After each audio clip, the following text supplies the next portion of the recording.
अरे camera on कीजिए, camera. अरे ब्लूटूथ कहां रखा है? अरे मेरे ईयरफोन नहीं मिल रहे, जरा चेक करो। अरे ड्रॉर में रखा था वो। अरे ड्रॉर खोलो। अरे उसकी चाबी कहां है? अरे अरे इसको ताले को तोड़ दो, उसके लिए देखो पेचकस कहां है। अगर आपको भी अपने घर में या फैक्ट्री में अक्सर ऐसे ही सामान को ढूंढने में दिक्कत आती है, शायद आपको अपनी फैक्ट्री में या वर्क प्लेस पे 5S को इंप्लीमेंट करना चाहिए। 5S is a Japanese tool to organize the materials in a systematic manner। 5 Japanese words को रिप्रेजेंट करता है, जो हैं सीरी, सिटोन, सिसो, सिकित्सो एंड शित्सुके, जिनको हमने इंडिया में नाम दिया है sort, set in order, shine, standardise and sustain. 5S को समझाने से पहले सारी इंडियन वुमेन को सैल्यूट करता हूं। वो हमेशा अपने किचन में हर चीज को हमेशा पूरा साल पूरा रखती हैं। कभी भी किसी भी हाउसवाइफ ने आपको खाना खाने से पहले यह नहीं कहा कि घर में किचन में हल्दी खत्म हो गई है या दालचीनी खत्म हो गई है, पहले दालचीनी लेके आइए, फिर मैं आपके लिए खाना बनाऊंगी।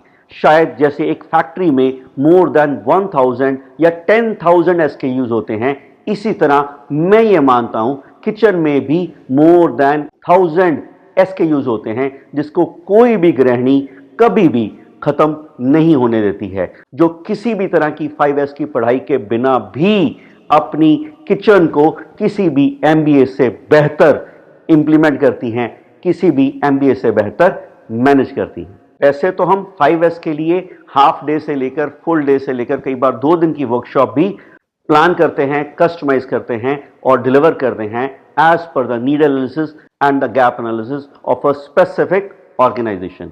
सबसे पहले जरूरी है पूरे सामान को सॉर्ट करना, कौन सा नया है, कौन सा पुराना है, कौन सा साल में एक बार इस्तेमाल होता है, कौन सा हर रोज इस्तेमाल होता है, कौन सा दिन में 10 बार इस्तेमाल करना पड़ता है, कौन सा हर हफ्ते इस्तेमाल करना है, किसकी जरूरत कितनी देर के बाद पड़ेगी, या कौन सा सामान सिर्फ ब्रेकडाउन में ही जरूरत पड़ेगी, कौन से सामान की सिर्फ अर्जेंसी में जरूरत पड़ेगी, या कौन सा सामान डेड हो चुका है और उसको डिस्कार्ड कर देना चाहिए। सेट इन ऑर्डर का मतलब है कि उसको किस तरह से रखा जाएगा, कौन सा सामान कितनी फ्रीक्वेंसी से इस्तेमाल होता है, उस अकॉर्डिंगली उसको सेट इन ऑर्डर किया जाता है कि जो भारी सामान है उसको नीचे रखना है, जो बार बार यूज होना है उसको अपने हैंड की रीच में रखना है, या जो कम इस्तेमाल होना है उसको शायद हम थोड़ा दूर रख सकते हैं, या जो हल्का सामान है उसको हम थोड़ा दूर रख सकते हैं। उसके बाद तीसरा वर्ड है शाइन। अब आपने कोई सामान रैक में सेट भी कर दिया, लेकिन उसके बाद वो 2 महीने तक उसको इस्तेमाल ही नहीं किया गया, क्योंकि हम इंडिया में रहते हैं तो उसके ऊपर डस्ट आ सकती है। तो उसके लिए हम हमेशा कहते हैं कि इस्तेमाल से पहले इस्तेमाल करने लायक बनाने के लिए उसको बहुत ज़्यादा साफ करने के ऊपर मेहनत ना करनी पड़े, इसलिए उसको रेगुलरली शाइन किया जाए, चमका के रखा जाए, या साफ सुथरी इस्तेमाल करने लायक कंडीशन में रखा जाए। उसकी लगातार साफ सफाई होती रहनी चाहिए, जिसको नाम दिया गया है शाइन।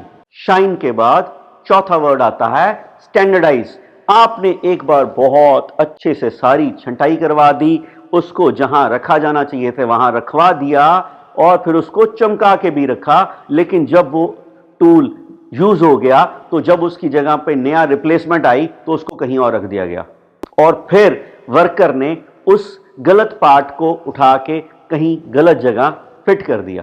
तो इसलिए बहुत जरूरी है अपने प्लेस, अपने पूरे मटेरियल्स को स्टैंडर्डाइज करना।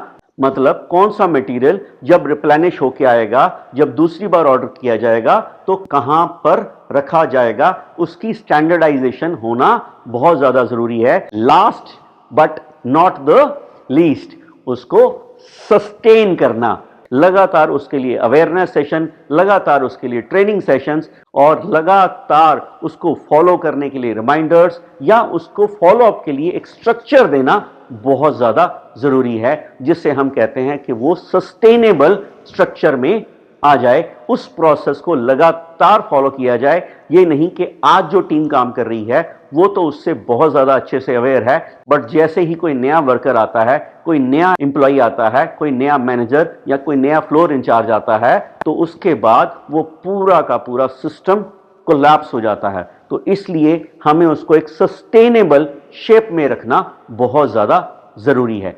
मैं श्योर हूं कि जब आप इस 5S को अपने वर्क प्लेस पे इंप्लीमेंट करेंगे तो आपकी एफिशिएंसी बहुत ज्यादा बढ़ेगी, आपकी time wastage in searching different materials कम हो जाएगी और आपकी प्रॉफिटेबिलिटी पे भी इसका डायरेक्ट इंपैक्ट दिखेगा। और जो एनर्जी किसी भी सामान को ढूंढने में या कई बार डबल इन्वेंट्री कॉस्ट हमें पे करनी पड़ती है, क्योंकि हम एक ही सामान को 2 बार या 3 बार ऑर्डर कर लेते हैं क्योंकि वो हमें समय पर सही जगह पर रखा हुआ नहीं मिलता है, वो शायद डबल इन्वेंट्री मैनेजमेंट कॉस्ट भी आपकी कम हो जाएगी। इसके बाद जो आजकल ट्रेंड है 6S भी आ गया है, उसके बारे में हम एक अलग वीडियो में बात करेंगे। Thank you very much. Till then, do watch this video twice और thrice for better understanding of 5S and how you could implement the same in your workplace। अगर आप इन सब शब्दों को अपने डे टू डे कम्युनिकेशन, अपनी vocabulary का हिस्सा बना लेंगे तो you will be seen as much more authoritative and a knowledgeable personality amongst your friends, seniors and the juniors। और कहा जाता है कि ज्ञान बांटने से बढ़ता है। तो इन वीडियोस को अपने फ्रेंड्स के साथ शेयर करना मत भूलिएगा, and don't forget to download the app to watch all the videos at one place, and find us and follow us on all the social media platforms and the OTT platforms। Thank you very much. Have a great day.